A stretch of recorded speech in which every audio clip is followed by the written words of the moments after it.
Welcome to Living from the Inside Out with Holly Wade. Living from the Inside Out is about living fully, guided from your inside.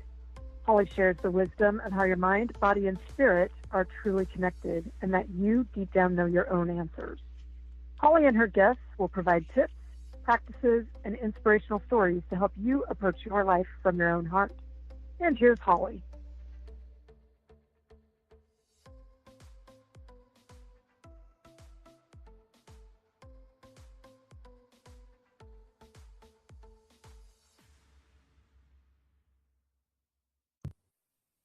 Hey everyone, this is Holly Wade with Holly Wade Wellness. Thanks for joining this week's episode of Living from the Inside Out. And I have Thad Cummings back with us on this week's program because last time we were kind of leaving off a little bit with his health scare as a result of just life, just packing on stress. And while, on the outside looking in, you'd think, oh, this guy has it all. He was doing all these things to have it all and really, really empty on the inside. So you can go back to last week's episode to hear a little bit about that story. But we kind of left off on what it means to ask for help. Because we both hit that point in our own careers. So Thad, I'm just going to lead right into that question. Yeah, no, I think so. So just to recap from what we were talking about, by the time I'm 21, 22, 23 years old, I'm graduated from college. My companies are becoming successful. At this point, I have the multiple companies and the nonprofits and everything. And you quickly realize that you can't actually handle all this on your own. Mm-hmm. But a lot of my work, especially with males, is and it's stereotyping a little bit, but I've definitely noticed that as a male, we tend to be a little bit, let's just say, a little more avoidant when it comes to things like asking for help. And in our culture, I realize it's definitely not male centered, but asking for help is seen as a form of weakness, because you obviously don't have your poop in a group together if you can't take care of everything yourself. And that gets kind of exemplified when you're running companies and people start looking up to you, or even just applauding you, like, wow, look at everything you're doing at such a young age, and look, you look so healthy, and things like that. And they don't realize that, my health is actually crashing on the inside, and I'm struggling with stress and anxiety. You can throw in depression or panic attacks and all these sorts of things that I started having to face as my health continued to decline, as the stress continued to pile up, not even just with business. I mean, even with just life. And it got to a point where go ahead. I was going to say, so let me ask you a question there. Because you're running these businesses and all these things, like, you're needed, in your, yes. At least in your own mind, you're needed. If you are out of the picture, what happens to those things? Was that weighing on you? Oh, absolutely. There was this reality of, there's a drive, right? There's an addiction to being needed, because I was defining a lot of my worth and value on external factors of the success of saving the world, of people calling me and needing me for things, right? That builds also the ego a lot. But to your point, there's this reality of my child was, when she was born and my health began to really take a dive, it wasn't even just about the companies anymore. I was like, okay, no, I'm really sick. This could be the end of the road. What does this mean for my work? Does this mean it was all for nothing? What does this mean for my child? What, I even started questioning, what legacy am I leaving behind? What even is a legacy? Is that even, important? And it really just begins to crumble quickly. Yeah. Those are those harsh questions that when you hit rock bottom, those are the things that really come up. I've been there too. But same questions. What was all this for? Why did you do all this? And thankfully, being on the other side and feeling really good now, I just have this perspective of things that are worth my time and energy and being really clear on the things that aren't. Yeah. Cool. And Yeah. the energy sucks that I'm just like, nope, sorry, you don't get a piece of me. So what was it that made you say, I can't do this on my own? Unfortunately, it was more of when you collapse, right? We don't change when things are going great and perfect in our lives, right? It's not like, oh, everything's so great, I'm gonna try a new diet and move to a new town and quit my job, right? No, it's we change out of despair because we can't stand our job or because we're sick or so accepting that reality of, okay, so we often change more through despair than the latter. It's once diving down into that bottom, I just had to accept the fact that, wait a minute, I did not get to this point on my own. Even if I looked back at all my success, and everybody can say, well, you started the companies and you made the sales and no, I mean, pardon my language, but it's all BS, right? Because that denies the fact that, okay, at the very beginning, somebody at the state of Michigan filed my paperwork to allow me to have an LLC. Somebody gave me a free corner of a warehouse so that way I could store some products there. The economy was crashing and people gave me chances, right? Even the reality for people to take on a new unknown. I mean, there's just so many people and circumstances and things that played into it. And all of a sudden you realize, actually, no, I'm not that important. I'm not that special. This is an interconnected web that we're living in. And the fear then begins to dissolve when you realize, actually, the fact that I'm not that special is actually a really good thing because I'm a part of something much bigger than myself and it's no longer the Thad show. And once I hit that point, once I really soaked in that that large dosage of humility, it was all of a sudden it wasn't that big of a deal to ask for help because my pride and my ego were no longer on the line because I realized they actually don't even matter. Wow.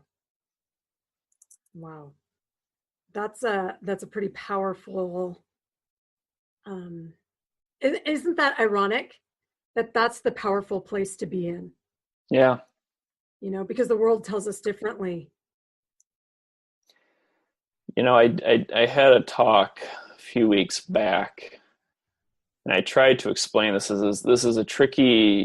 it's a little bit tricky to grasp and understand where I'm coming from, but oftentimes we cling to our outcomes and expectations, whatever it is that we're driving in our life, that we want life to go, be A, B, C, D, all the way down to Z. And this is what's going to happen if I, do this job and this retirement and all this, right? And then your kid gets sick or your partner or you get sick or you lose your job, right? Any life happens and all of a sudden you realize how little control you have. And what I try to actually envelop to empower people is this notion that if control is actually what you long for, the only way to get there is through surrendering.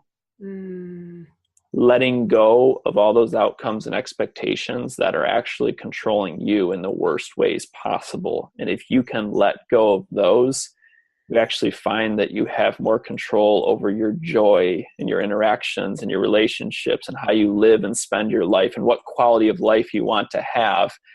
And getting in control of that, you actually realize, well, I don't need control of all the rest. Right. It's kind of, so a funny story for our listeners, because getting this recorded has been a little bit of a renavigation,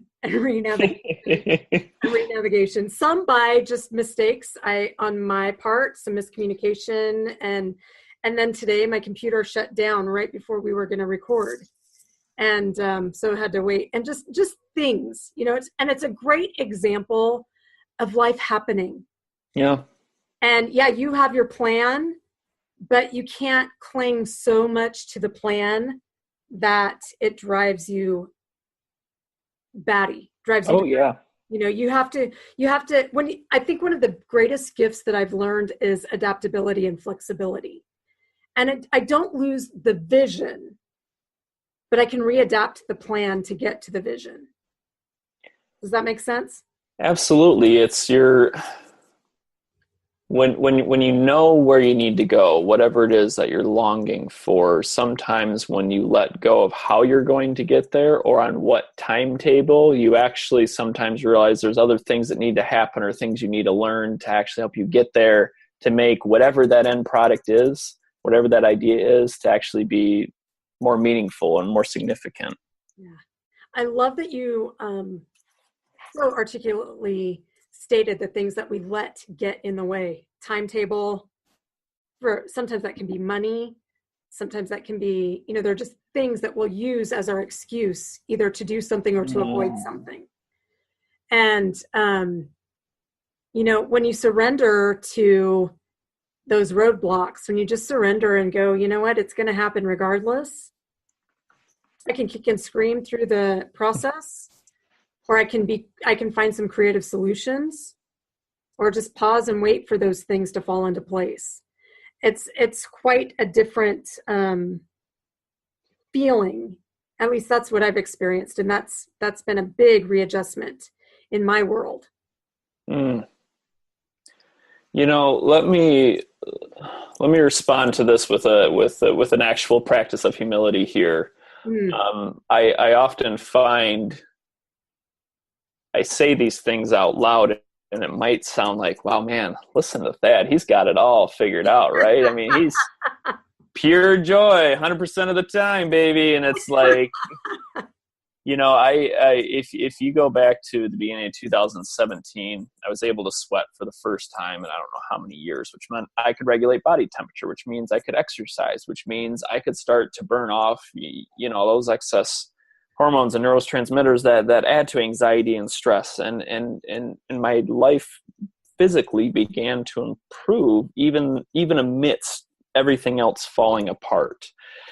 And I came to this point where I got connected with an organization called My Team Triumph. They take kiddos with disabilities, physical handicaps through races. So any given race, like we have a bridge run in Grand Rapids, it's a 10-mile run, and push a kiddo with cerebral palsy through the event. It was one of the most wonderful things I've been a part of to date, and just to share my gift of health with somebody who will never be able to walk. And then if you fast forward in the fall, I got injured, I got a recurrent infection, and my health actually transgressed back to where it was pre the beginning of the year. And 8 months later, I found myself, with the pain and going through the doctors and the tests and it's an autoimmune disorder, and you have these infections and these things, and getting back to the basis of almost like starting over again. And what I had to realize, even going through this for the umpteenth time, was I have this choice when I wake up in the morning, and I'm saying this because most mornings I was not making this choice in the past several months. I could either get out of bed and wince at the pain and say, man, this really sucks, right? I can't race with these kiddos. I can't exercise. I can't do this. I can't. Or I have the humbling opportunity to wait a minute. I do have another day, and I do get to get out of bed. Yes, it's hard. Yes, it's painful, but I get to continue to work towards re-improving my health again. I get to work towards exercising, right? It's like, the mind shift. We can wax and we can wane and we can come in and out of it. And part of the opportunity in this work, whatever the situation is for you, it's to give yourself grace to realize you're going to have good days and bad days. But going back to your notion of having a vision, my vision was not to be where I'm at right now. This feels like backstepping to me significantly, and then realizing, wait a minute, no, this is my opportunity to actually continue to work forward, right? So it's encountering that grace back on myself, to even have grace in myself for being upset about wincing in pain when I walk, even reminding myself that I have friends who will never be able to walk in their life, right? Like those aspects of integrating not only the humility, but the grace on myself to realign myself back with that vision of another day. So when you're in the midst of that space,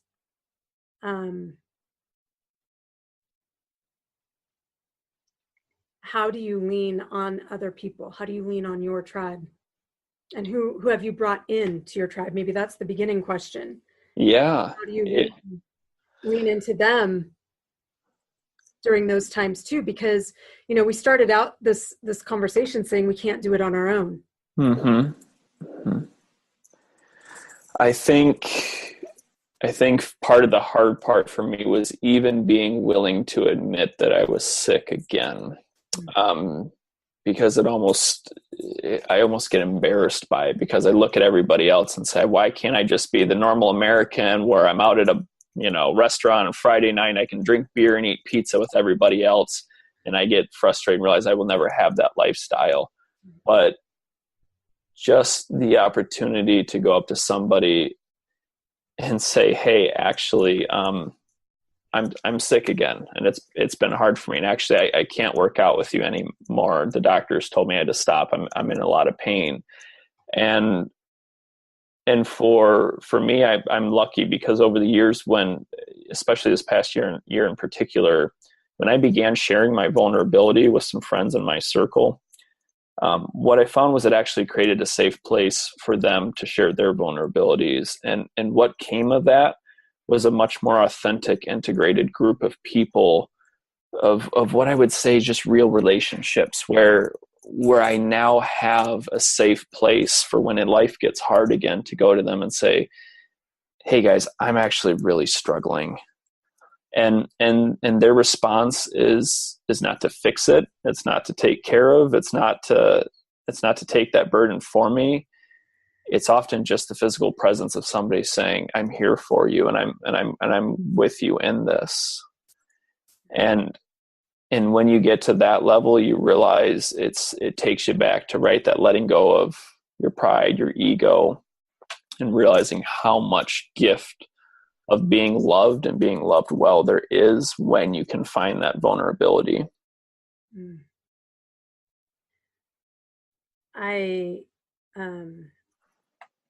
As you've been sharing that, I've been in my own mind kind of thinking through lots of things, but retracing my own cycles with living with Crohn's disease, that there's a cycle.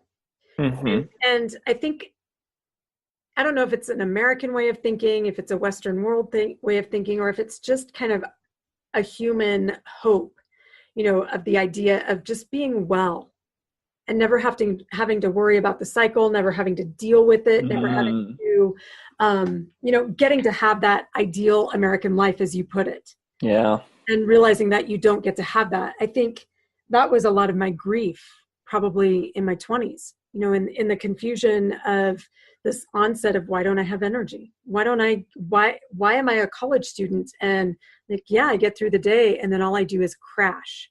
People don't see that. They see me on, because I'm a performer. Yep. And I know how to do that. But behind the scenes, they don't see the crash and what it takes for me to restore in order to be able to do this again tomorrow. And, shame and guilt and just all these, what have I done wrong? What did I do in my life to deserve this? And all the questions that came along with it. And to some degree, maybe still do. If I'm really, really honest, when I'm down and having those pity parties, why did I get this? Why? And the cliche answer is, I can sit in gratitude and understand that this gives me a different level of compassion, and I couldn't do the work that I do without having this in my life. There's a part of that. And there's also this truth of, I would be lying if I didn't fully admit that there are days when I'm like, what? I still go, and imagine what I could do if I didn't. Yeah. Fortunately, I no longer have pain, but I also know that's a temporary thing. And I don't know when that pain's going to start to show and express itself again. And every time I get the flu or a cold or anything like that, you better believe in the back of my mind, I'm going, here it is. Is this going to lead to something deeper? Is this going to lead to something, I will do everything I can for my immune system and for my body right now. but at what point do I have a harder time coming back? Yeah. And it's a very real thing. Our physical pain, the cycle that you and I experience in physical pain, for other people, it's emotional. Yep. That cycle is no different. Ours is maybe combined. The physical leads to an emotional, but there are people who are dealing with emotional pain in a similar way. And you think that you get over that hump and then something happens and you're back into that cycle. Or in the cycle of pain, not in the cycle of despair, maybe. You know what I mean? Absolutely. Because I think there's also a point, like you and I have figured out the tools and the people that we need to help us get through those cycles. And I think people with, whether that's physical, emotional, whatever the case may be, whatever the cycle may be, once you've figured out your help and your tools and your toolbox and what you need for that particular problem, it gets a little easier. It doesn't mean it's not there. People often ask me what it is I do or hope to accomplish, when I come speak or work with a group or run one of my workshops, and I often have to explain, I've been to all the quick and easy conferences. I know all the science behind, the magical 10-day weight loss programs. And I made that joke before of how I know scientifically why that doesn't work, but we do the same thing with our emotional health. Like, I just need to go to this conference on joy and everything's going to be great and perfect and I'll have all the answers in 2 hours. And right. And the reality of what I try to explain people is I'm not here to give you the answers, and I don't have them. I'm here as humbly as I can say it because of the things that I've experienced. People in my life have passed certain truths and wisdoms on to me to give me tools to help me take a next step forward. And my only goal through the work is to help other people get more tools in their toolbox, because I don't care if you're listening to this right now and you're 36 years old in the best shape ever and you're married and life is perfect and all that. It won't always be that way. And vice versa. If everything's falling apart to you, life won't always be that way. Right. And that's part of the reality of life, but we can equip ourselves with these resources and this wisdom so that when the waves start coming crashing again, that we can ride that storm just a little bit easier. Yeah. So when do you recognize now when you're like, you know what, it's time for some whatever kind of, what are the things that you turn to? What are the things that you turn to? What are your tools in your toolbox? So I would kind of split them, and I know they overlap a lot, but I would split them. For me personally, it's kind of the three categories. There's a physical, there's emotional, and there's a spiritual realm for me. And so physically, I know when I'm not taking care of myself, because my body needs a very strict, very healthy diet. People always go, wow, Thad, you're so healthy. I go, no, my choices are this or death. So, it's very cut and clear for me. Yep. But, my body tells me when I'm falling off track. It's very quick. I'm very in tune with my body to know, okay, there's distress. Oh yeah, I have been eating less quality than I should be. So I know that there's things that I can physically do to cut back on carbs and processed food and eat more vegetables, and maybe skip the ice cream when I take my daughter, right. and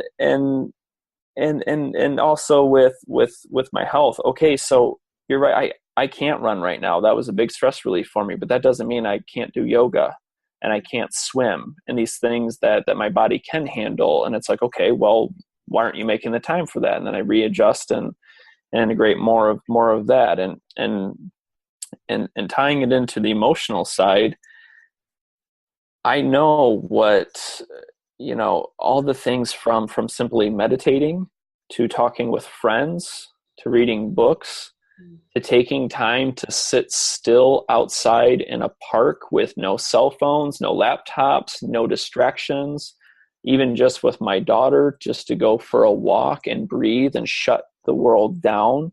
I know how much emotionally I need that healing when my brain starts going wired and I start going, oh wait, no, I start clinging to the outcomes and the expectations and what if this and what if that, and I need to do this. And it's like, wait a minute, no, you know this, Thad, you know better. Time to reorient. Mm.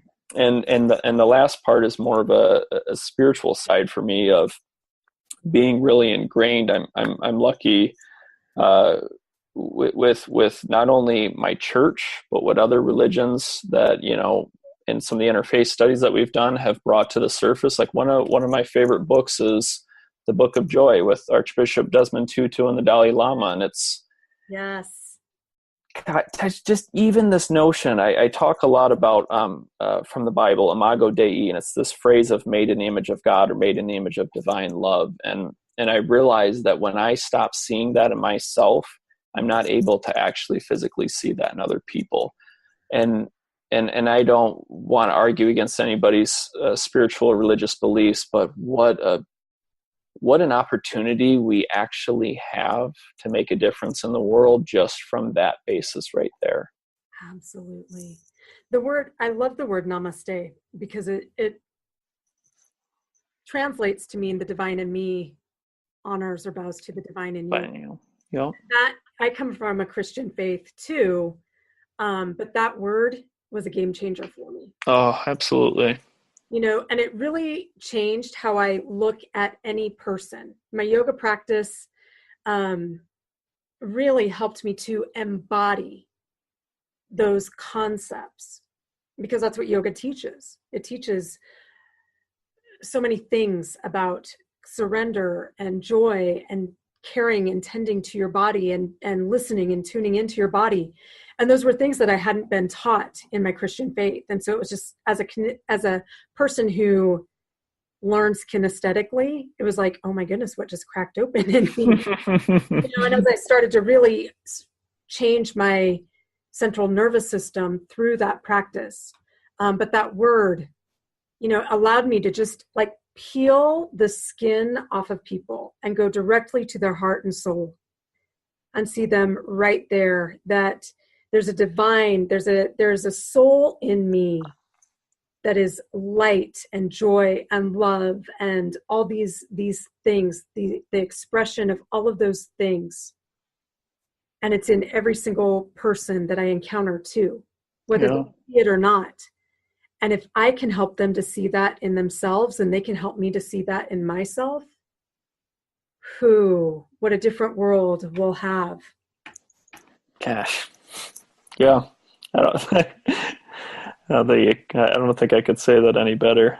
I don't want to say that it's easy because it's not, but I have found the more intentional I become with it, the easier it does become.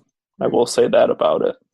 Yeah, I would concur. I would say the same thing. As an example, I'm getting ready to do a workshop on relaxation. And it hit me the other day, like, because I've practiced, I can take my body to a relaxed state pretty easily because I know what that feels like now. And it's no different with any other concept, whether that is asking for help, whether that is starting to take command of things like your time, your thoughts, your energy, your finances, rather than them dictating to you. Yeah. And once you start to apply these skills and build the muscle around these skills, or start to say, you know what, I'm going to really just practice embodying joy. What does that mean? What does that look like? But I'm just going to start to practice that every day somehow. I don't really know what that means, but I'm going to play with it. Pretty soon you start to become that. And it starts to ripple into all these other aspects of your life and your world. So I'm rambling, but what it boils down to is that as we let the rubber hit the road as we start to practice something, because it's all a practice. That is the thing that I learned from yoga. Because in my Christian upbringing, I learned it as a discipline. Well, that's not fun. And discipline is important. To be disciplined is an important thing. I choose to make it a practice now. Yeah. Because that feels a little more playful for me. That feels a little more forgiving in that I don't have to get it right. Yes. It's building it up. And so anyway, that's kind of how I choose. Like we just start in little baby increments because we're all a baby at a skill. Something I would say, and this is a conversation that I would have, when I do, more with workshops that are male oriented, and we're pretty deep into the vulnerability and can you actually engage empathy and stuff. So I don't mean this to sound too harsh, but going back to, I think we talked briefly last episode about this notion of after I lost everything, my family's gone, the money's gone, the businesses are gone. I wake up in the empty apartment staring at the ceiling. My cell phone that went off day and night 24/7 was silent. And I realized the world went on without me. Was probably one of the hardest moments for me to realize and to swallow my smallness in this universe. But that ended up transforming into a gift, because then it took all this pressure and weight off of me to perform, right? To keep that ego and that pride going. And what I would say to some people, if they don't necessarily handle some of the softer, more emotional type of conversational speaking like we're having, if they need blunt, because I grew up in a very blunt household. So if they need the blunt truth, what I often give people as a reprieve to relate back to that is nobody cares. Exactly. And what I'm trying to say by that is just, I have stood in front of hundreds of people. People say I'm afraid of public speaking, X, Y. I've stood in front of hundreds of people and my mind has went blank. And I've stood at a crowd and no words came out. And you know what? Nobody really cared. Mm-hmm. It's this notion of that we cling to all this, and it goes back to those outcomes and expectations. And if I do X, Y, and Z and all that, and even if you're stuck in this reality of what will people think of me if they find out I'm not actually perfect, or I have flaws, or I've made mistakes. And when I say nobody cares, it's because the opportunity is actually to realize, well, they've actually made them too. What they care more about is not your mistakes, but your willingness to come forward and engage that vulnerability. Because when they can reach empathy, they want to bring more joy and love and grace into your life. That's what we actually care about. We don't care about how perfect your ego is and this fake persona and image that you build, called it your Facebook profile or whatever you want to relate it to. Nobody actually cares about that. And that's our opportunity to just let it all go out and get outside of ourselves to realize, okay, maybe I'm not that important in that reality. And so I can now all of a sudden just let a little bit go, take a step forward, and just realize, okay, that was okay. Now I feel a bit safer. Now I can take another step, right? Yeah, I love how you say that. I'm part of a program called Groove, Body Groove, or the World Groove Movement, and it's a dance-based program. And the first truth is, no one cares what you look like. And yes, it's their problem, because we want people to have permission on the dance floor to practice that.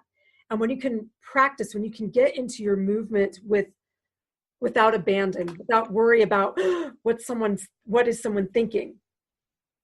And the more I embodied that, so back to the yoga practice idea, but the more I got into that, the more I started to realize it was applying in my life, and realizing that, you know what? No one cares if my apartment is clean or not. No one cares about, people care about me, yep, but they don't care about these decisions that I'm making from day to day life. Mm-hmm. And we put so much weight on those things. And when we can realize that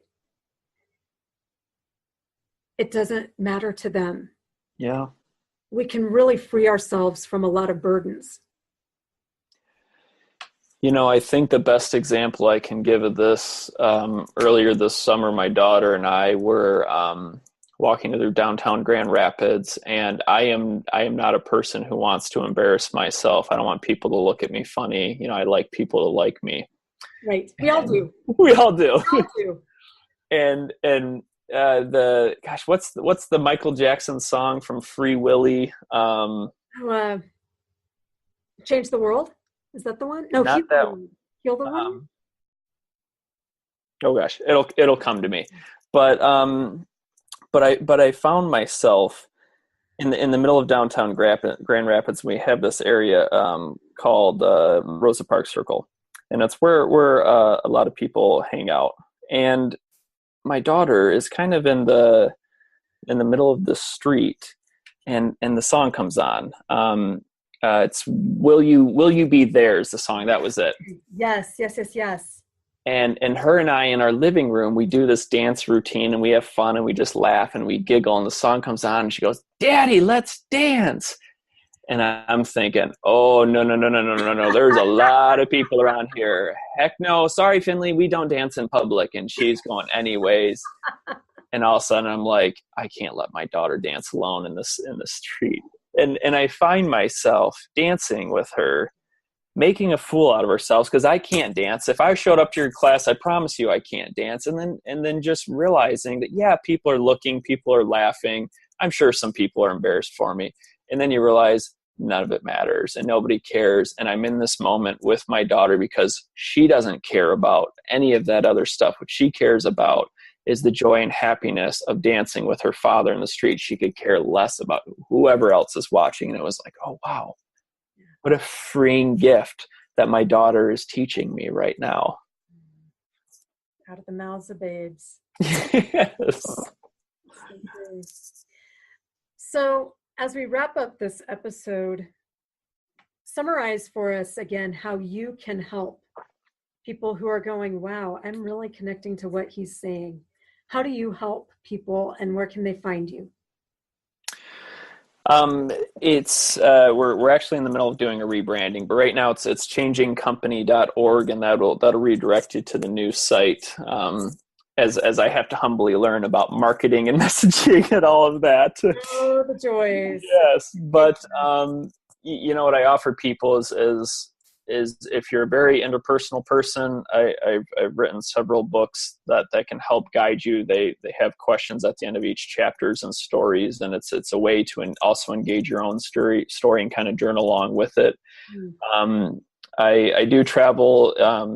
People have messaged and said, will you come speak at my church or at my business or do a workshop? And I love doing that.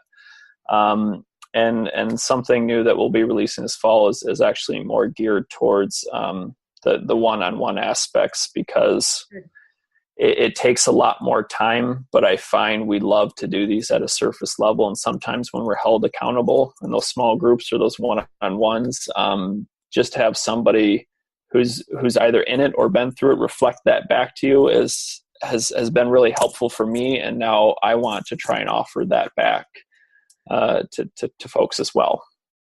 And what kind of topics can people, or what kind of what things can you give us some subjects that or themes? Yes. So what I say is, okay, if joy is the goal here in our life, let's backtrack and say what's keeping us from getting there.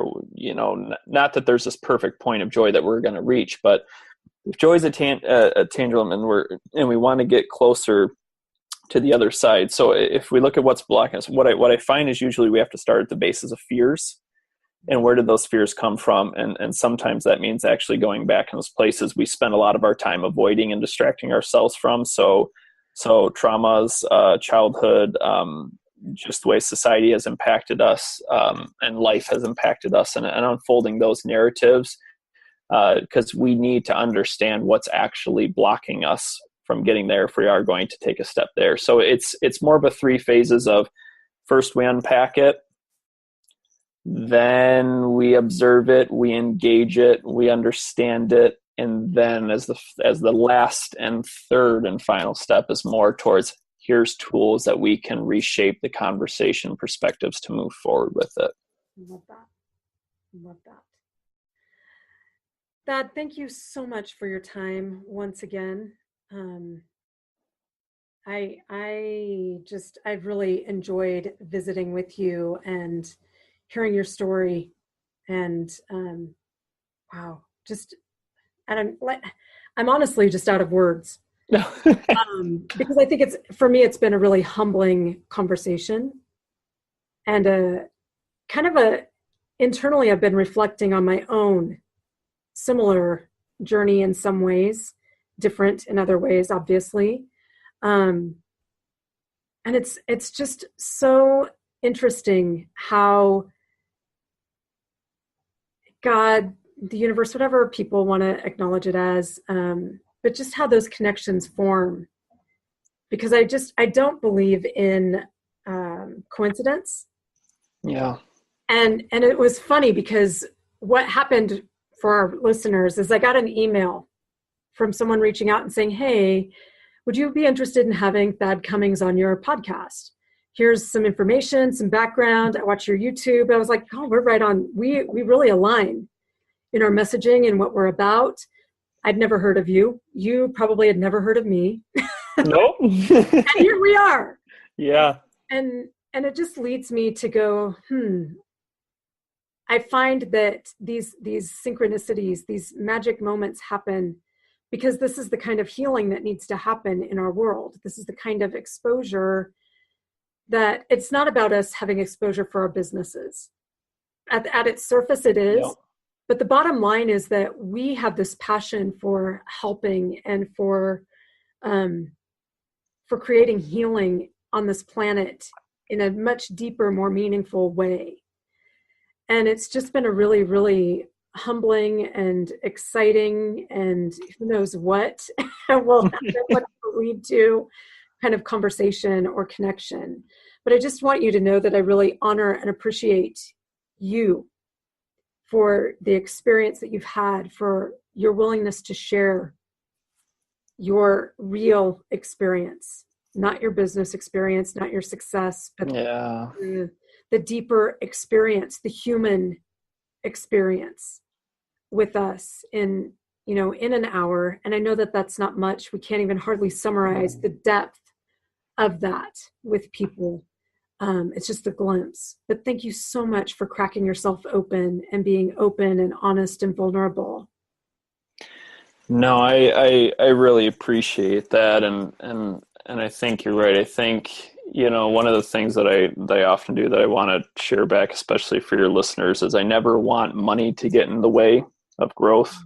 Yeah. And so I always tell people, even on the basis of something simple as one of my books, if it can help you, I want you to have it, and I will do my best to help people get it. So if you have listeners who financially can't afford it, they can reach out. I'll have somebody get it out. I'll do a coupon code called Holly Wade, and it can be half off of everything, because then that covers my cost to make the books as a split, because it's always been more important that the conversation continues rather than how much can I sell a book for and make money, because then the story still just kind of stops with me, and that defeats my entire purpose of doing this work to share it back with the world. So I'm grateful. I appreciate you even taking the opportunity to let me be a part of your work.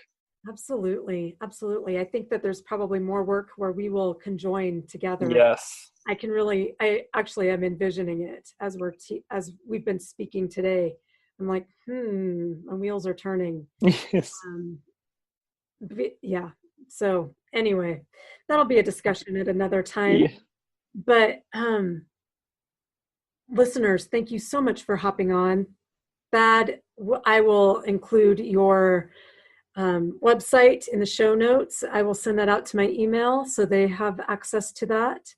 And thank you so much for your time and energy, and once again, just for sharing you and your story with us.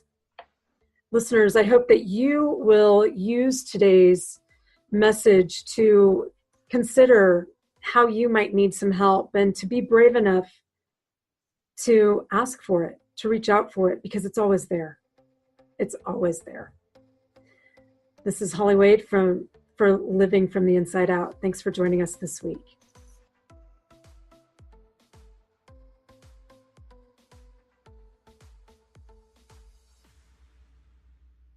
Thank you for joining us at Living from the Inside Out. Listen every Tuesday at 6 p.m. Eastern. To connect with Holly, just go to www.globalvoiceradio.com. Global Voice Radio is where your voice and your message is heard.